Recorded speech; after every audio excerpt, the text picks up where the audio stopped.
voudrais poursuivre la réflexion brillamment entamée par Alain, mais en repartant de la question posée par François Collard-du-Tilleul, est-ce que le marché et la concurrence sont capables de répondre aux besoins alimentaires?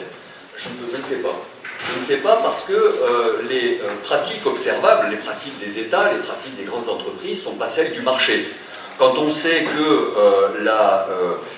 les capacités de l'agroalimentaire mondial permettraient de nourrir 12 milliards de personnes et qu'il y a près d'1 milliard d'affamés, on pourrait en conclure un peu hâtivement peut-être que les propriétés d'allocation efficace des ressources prêtées au marché sont invalidées. Mais ce ne sont pas des mécanismes du marché que l'on voit. Le marché, c'est une guerre, c'est une machine de guerre contre les monopoles. Or, le commerce international a été accaparé par de puissants oligopoles internationaux.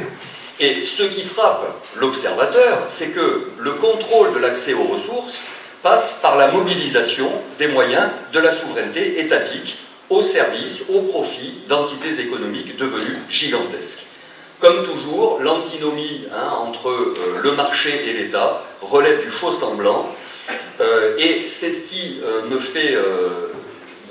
nourrit quelques doutes chez moi quant à l'efficacité d'une exception alimentaire qui serait attachée à la souveraineté étatique. La souveraineté est mise au service, je vais essayer d'en donner quelques exemples, il y en a beaucoup qui ont été donnés d'ailleurs tout au long de la journée. La souveraineté est mise au service de ces conglomérats, et parmi ces ressources de la puissance publique, le droit joue un rôle de premier plan, le droit de propriété en tête. Alors je vous propose de procéder par illustration, 3 exemples que je conclurai par 3 observations rapides. Premier exemple, celui de la filière laitière. Dans les pays du Sud, on sait que le système du lait populaire est essentiel à l'alimentation de millions de personnes. Or, plusieurs gouvernements de ces pays se sont montrés disposés à sacrifier, sur les termes, je n'utilise pas au hasard, sur les termes du ministre colombien de l'Agriculture il y a quelques années, sacrifier la production laitière locale en échange d'avantages attendus de la signature d'accords de libre-échange.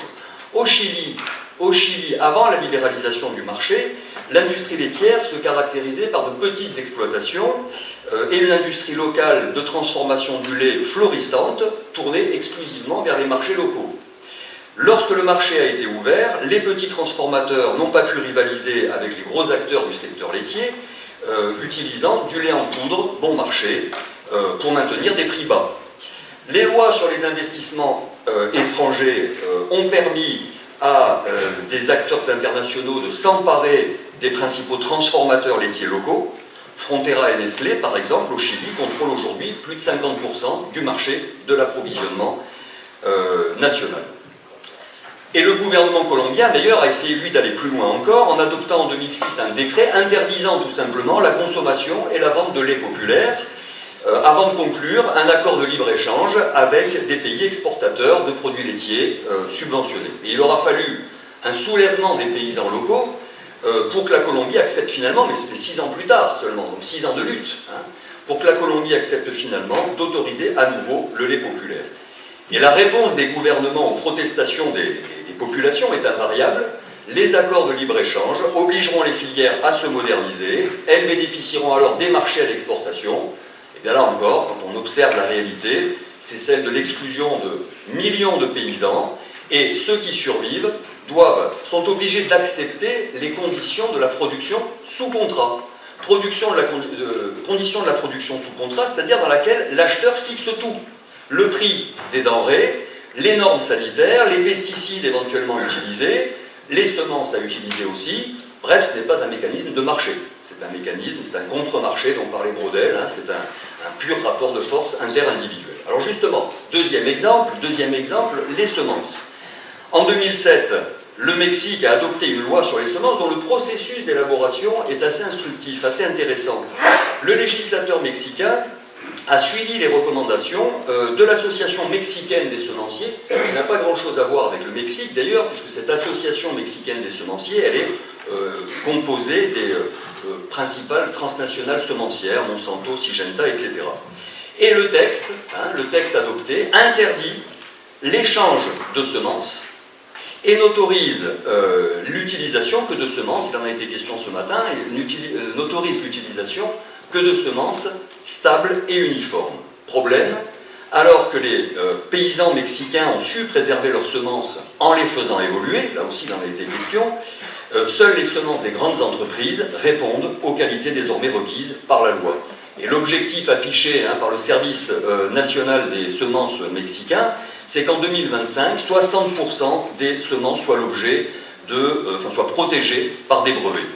Et l'objectif devrait être atteint d'autant plus facilement que la loi prévoit une amende de 50 000 $ et la confiscation des semences, voire de la récolte, en cas d'infraction. Là encore, le processus favorise l'agriculture sous contrat. Alors, il serait un peu rapide d'accabler, de vouloir accabler les pays du Sud, alors que le tribunal de grande instance de Nancy, l'année dernière, a fait droit à une demande d'indemnité pour concurrence déloyale. La demande avait été introduite par un grainetier contre une ONG qui vendait des semences de variétés anciennes, de légumes. Le motif avancé par le grainetier, c'est que ces semences n'étaient pas inscrites au catalogue officiel. Et la Cour de justice de l'Union européenne, dans la même affaire, ne s'est pas opposée à l'interdiction de la commercialisation de ces variétés. Exit donc le libre choix de ces aliments par le consommateur, qui était pourtant au cœur des conclusions de l'avocat général dans cette affaire, et du pain béni pour les 5 multinationales qui se partagent, qui contrôlent 75% des semences potagères dans le monde, auquel le législateur français pourrait venir donner un coup de main supplémentaire, puisque vous le savez, le Sénat vient d'adopter à l'unanimité, un projet de loi élargissant aux plantes le délit de contrefaçon. On sait d'ailleurs que c'est la menace de poursuite pour contrefaçon qui a conduit l'essentiel des agriculteurs américains, en moins de 10 ans, à cultiver plus de 90% de leurs champs de soja et de maïs avec des OGM brevetés. Les autres ont été conduits à la faillite. Troisième exemple, enfin, troisième et dernier exemple, celui de la propriété foncière.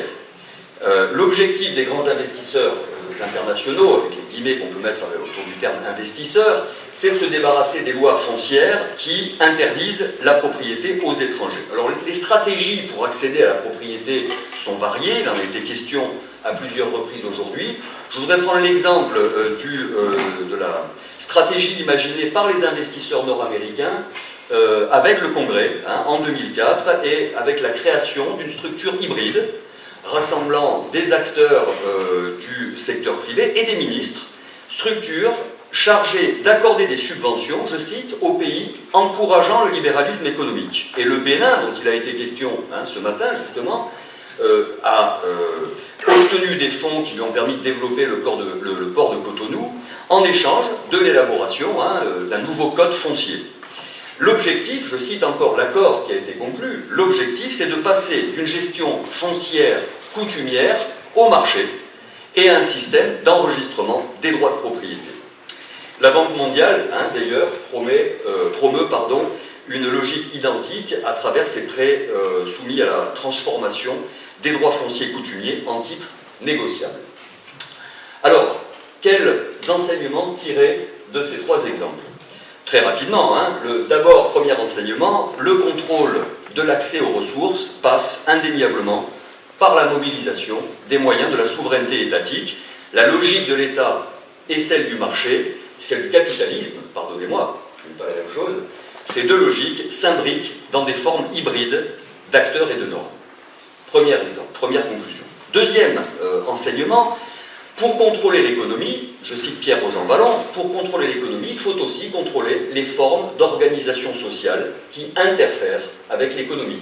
Ces formes d'organisation sociale, ce sont les droits coutumiers, ce sont les pratiques locales. Et Alain Bernard rappelait tout à l'heure que l'extrême complexité qui caractérisait le régime de la propriété foncière à la fin de l'Ancien Régime en France nuisait au projet d'unification du territoire. Et bien de la même façon, aujourd'hui, les droits coutumiers, mais aussi les modèles de sécurité sanitaire adaptés à chaque culture locale, sont tenus pour des obstacles à l'unification du marché mondial. Et enfin, paradoxe insupportable, ce sont des systèmes économiques efficaces et substantiels. Je dis efficaces parce que l'Inde cultive 260 cultures par an, l'Union européenne et les États-Unis arrivent à peine à une trentaine.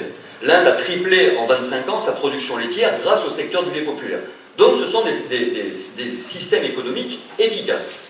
ce sont des systèmes économiques substantiels. Eh bien, ce sont ceux-là qui sont détruits, et avec eux, les systèmes sociaux qui les portent, ils sont détruits au nom de l'efficience supposée des mécanismes du marché, dont on peine, comble des combles, à découvrir les manifestations.